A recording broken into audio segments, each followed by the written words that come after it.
Hey, this is Tom Webster for Sounds Profitable, Wednesday, January 7th, 2026. Remember who you are.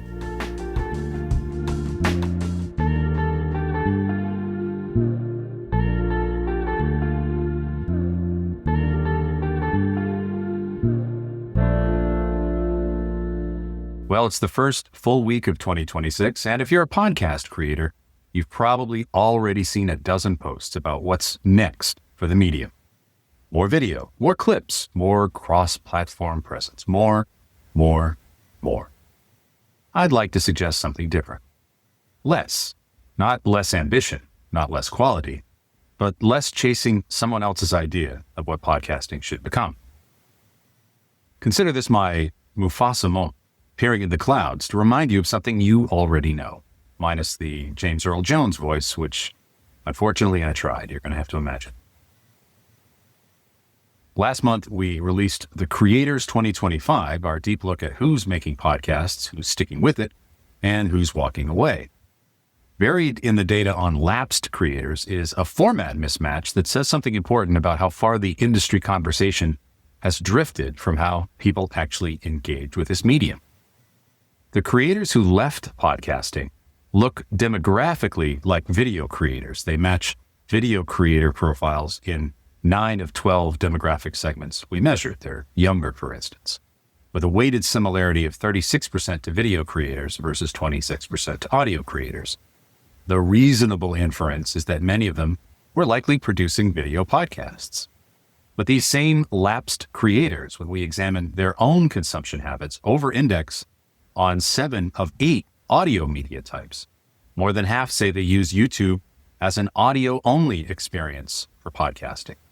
And when asked what they expect from podcasts, only 0.8% said video only, which was the lowest in the whole sample. So sit with that number for a moment, less than 1%. These creators were producing video content while preferring audio consumption, making something that they themselves wouldn't choose to engage with. The production demands of video are considerable. The reward for most of those creators was apparently not worth it. They burned out. They left. This is not an indictment of video itself. Video works brilliantly for some shows and some creators and some audiences. But the mismatch points to something that's been nagging at me for a while. The industry conversation has gotten so loud about what podcasting should become that some creators have stopped trusting what podcasting actually is. I've been in audio for over 30 years, and I've watched radio try to become television. I've watched digital audio try to become social media. And I watched podcasting, this strange, intimate, trust-based medium that accidentally became the last place on the internet where people actually pay attention, start to get embarrassed by its own strengths. The fundamentals are limitation, product. When someone puts earbuds in during their commute and chooses to spend 45 minutes with your voice, that's not a failure to achieve scale. That's a relationship that most media would kill for. When a listener trusts your ad reads because they trust you, that's not an artifact of a less sophisticated era. That's the whole game. Podcasting's core advantage has never been reach, it's been depth. The parasocial trust that makes listeners feel that they know you and believe you genuinely care about their well-being, not a soft metric.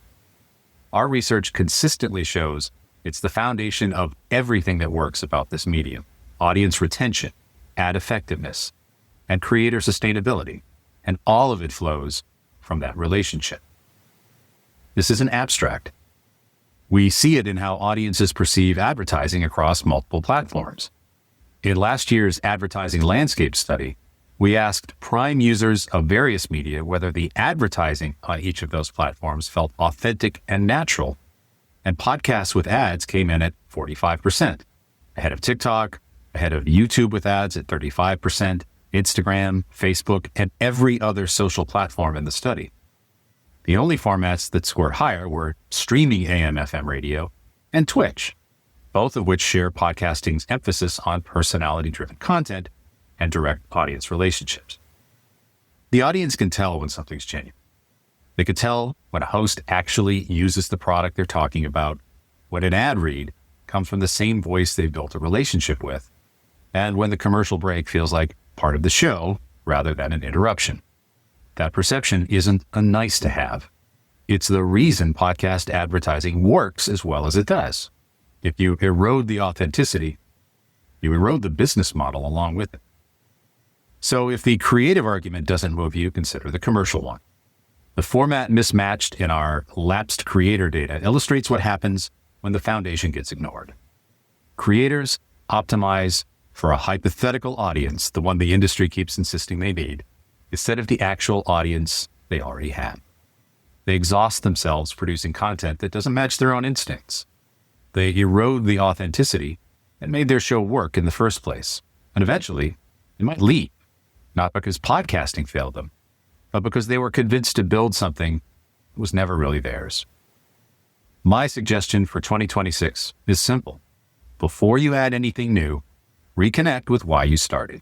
Not as nostalgia, but as strategy. What was the show you wanted to make before someone told you it needed video clips? What was the relationship you were building before you started worrying about algorithmic reach? And what would you create if you trusted that the audience who found you actually wants what you're already making? Experimentation has its place. So does growth and video and clips and cross-platform presence for the right show with the right resources in service of a clear creative vision. But if you're feeling pressure to become something you're not, the data suggests you have permission to stop. The audience isn't asking for reinvention. That 0.8% speaks for itself. The creators who thrive this year will be the ones who remember what they're protecting when they experiment. The ones who build from their foundation rather than abandoning it for someone else's playbook. Podcasting doesn't need to become something shinier. It needs people who still believe in what it already is. You must take your place in the circle of life, podcasters. Remember who you are. With that, I vanish into the clouds. Thanks for listening to this week's podcast, Remember Who You Are. For Sounds Profitable, I'm Tom Webster, and I'll be back next week.